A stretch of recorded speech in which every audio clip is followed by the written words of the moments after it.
DNR firefighters say that they aim for a maximum of 10 minutes from the time that dispatch calls to the time that this helicopter takes off.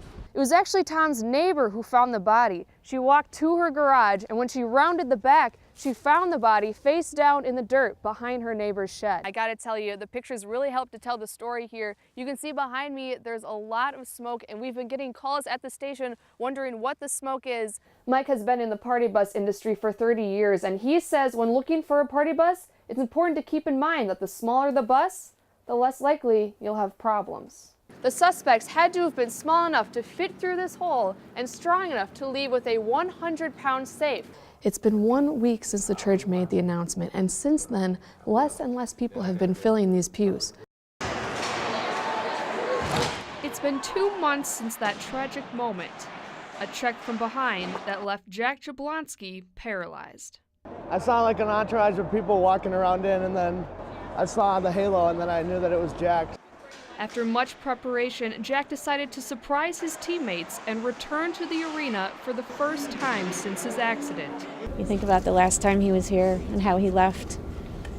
To see him come back in now is a joy, but to see him in a chair back in the rink is really emotional. This time, he entered the locker room with wheels for skates and a halo for a helmet. I was like breathtaking. I was like, is that him? Jack watched the game silently from above as friends and family gave him hugs and handshakes. In return, he flashed that familiar smile. I think he was just kind of taking it all in. And Jack's mom, Leslie, said she wasn't sure what Jack was feeling. She only knew that he wanted to be there for his teammates, just like they were there for him. I mean, he has a lot of strength, and it's amazing to see. In the end, it doesn't matter whether Jack's on the ice or in the stands. It's clear that this arena is where he belongs. Wind, heat, and dryness. Perfect ingredients for a winter fire. We had a very wet winter last year, very wet through at least midsummer, and then precipitation pretty much shut off. Byron Paulson is a meteorologist for the National Weather Service, and although most meteorologists study weather in the sky, he works with firefighters to predict weather on the ground. Fire season usually doesn't start until April or May, but in the past 2 days, there have already been 2 fires in the Twin Cities area. Typically, by the time February rolls around, Minnesota already has 30 to 35 inches of precipitation. But as the red on this map indicates, we are way below normal. In fact, we're only pushing around 15 inches, a good 20 inches below normal. Very unusual in Minnesota. As a result, 90% of Minnesota is in either moderate or severe drought. And what's worse? The expectation is for the next 2 months will likely remain that way. Usually watering yards can prevent grass fires, but Paulson says it might be too late for homeowners. But once the ground's frozen, you're probably not doing any good anymore. Instead, Paulson says limiting your burning and being wary of dry conditions is all it takes to avoid a recipe for disaster. A level 3 sex offender is in jail, and a Minneapolis police officer is in the hospital recovering from a gunshot wound.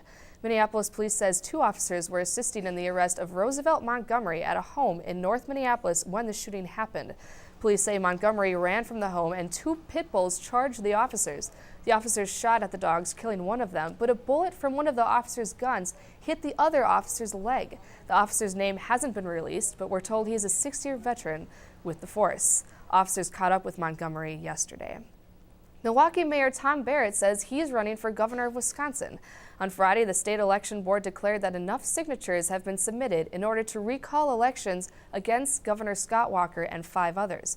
A poll out earlier this week shows Walker leads Barrett by 2%, but another survey released on Friday shows voters favor a Democratic candidate over Walker. To have over 900,000 people say, look, we want to take a look at this again, speaks volumes about how active this democracy is. Meanwhile, Governor Scott Walker says he welcomes the election, says it will allow him to review with voters all the positive change he's brought to the state. I think we have a very clear choice between whether or not we go back to the days of double-digit tax increases, billion-dollar budget deficits, and record job loss. Thousands rallied across the country today in honor of Trayvon Martin. It starts with us teenagers first, because we're mad at Zimmerman for killing him, but we still got young black youth killing each other, and it's just not right. Hundreds from New York to California wore hooded sweatshirts like the one Martin was wearing when he was shot and killed last month in Florida.